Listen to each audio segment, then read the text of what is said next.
Halo, balik lagi bareng aku Berio WB. Masih bersama Zona Kriminal. Nah, kali ini kita nggak usah intro-introan ya, langsung aja deh. Soalnya belakangan ini ada isu yang lagi rame banget.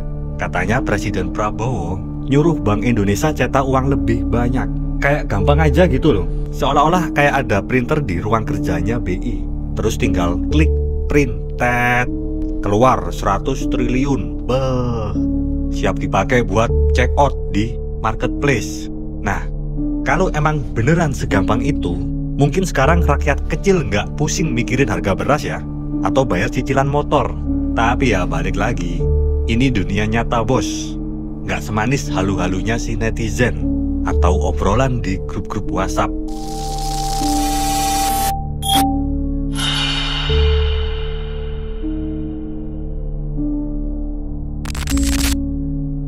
Nah, aku lurusin ya, sebenarnya yang lagi rame bukan perintah soal cetak uang. Jadi ada istilah burden sharing. Apa tuh?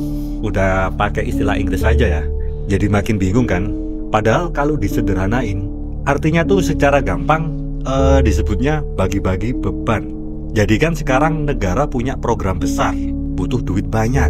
Nah, sementara utang yang harus dibayar bunganya berat.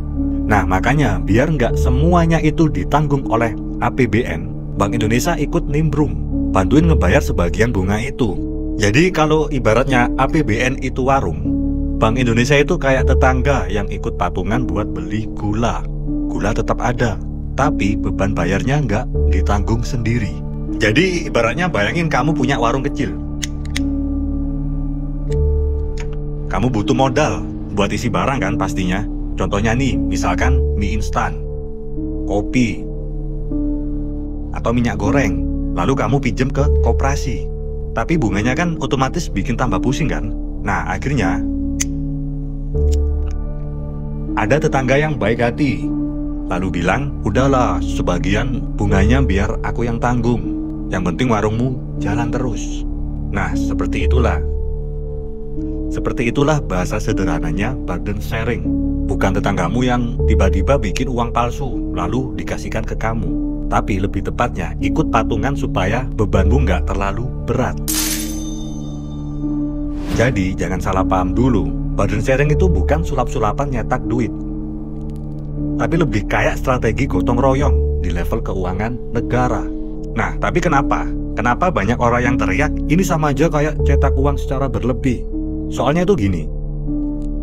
Karena BI beli surat berharga negara alias SBN, di telinga orang awam kedengerannya seperti, wah, BI ngeluarin duit gede nih. Berarti nyetak dong. Padahal duitnya udah ada di sistem, cuma dipindah tempat.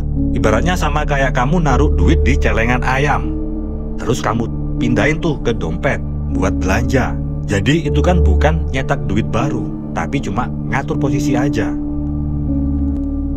Sayangnya mungkin karena bahasanya terlalu ribet, gampang banget digoreng jadi isu.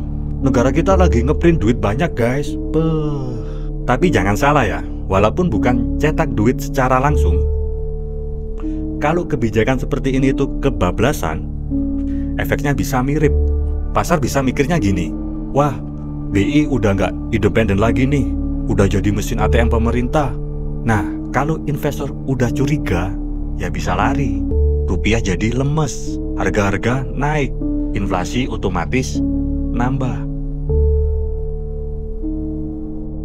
Ibarat warung tadi, kalau terlalu sering minta tetangga bayarin bunga, lama-lama tetangga juga jadi curiga. Ini warungnya beneran laku nggak sih? Jangan-jangan cuma numpang hidup dari patungan. Nah, soalnya curiga dikit aja bisa bikin hubungan tetangga jadi panas.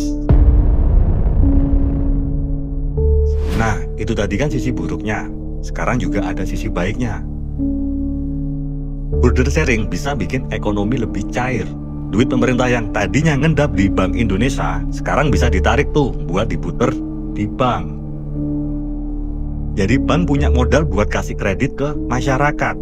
Bisa dipakai buat perumahan rakyat, koperasi desa, sampai UMKM. Kalau di desa ini ibaratnya uang kas RT yang tadinya numpuk di lemari Pak RT, akhirnya dipinjemin ke warga buat bikin usaha-usaha kecil. Jadi niatnya itu ya biar ekonomi nggak seret.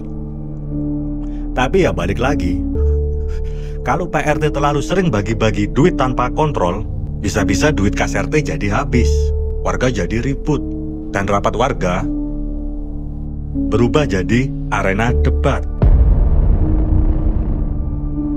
Kita tuh kadang lucu, begitu dengar istilah ekonomi yang ribet, langsung panik, gampang percaya hoax. Kayak ada yang bilang, waduh, kalau cetak uang kebanyakan, kita bisa kayak Venezuela.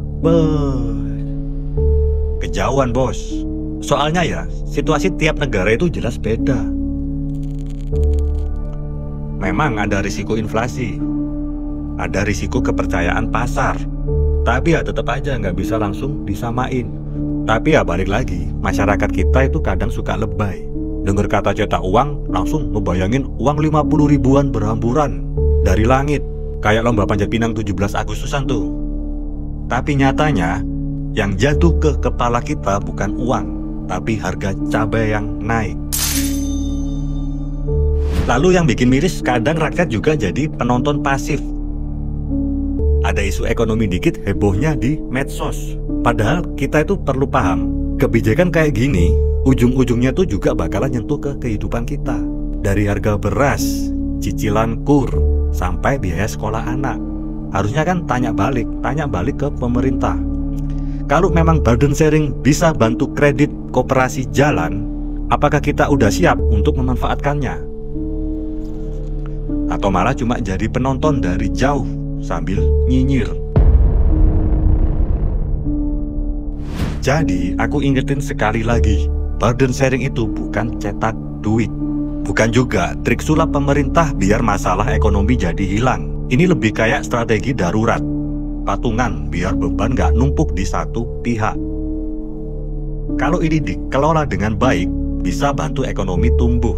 Tapi kalau salah ngurusnya, ya kita semua yang ketiban beban, bukan cuma angka-angka di laporan. Jadi burden sharing kalau jujur dikelola, ya dampaknya ringan sama dijinjing. Tapi kalau cuma jadi alasan, ya siap-siap aja rakyat yang ke burden alias ketiban beban. Aku Perio WB.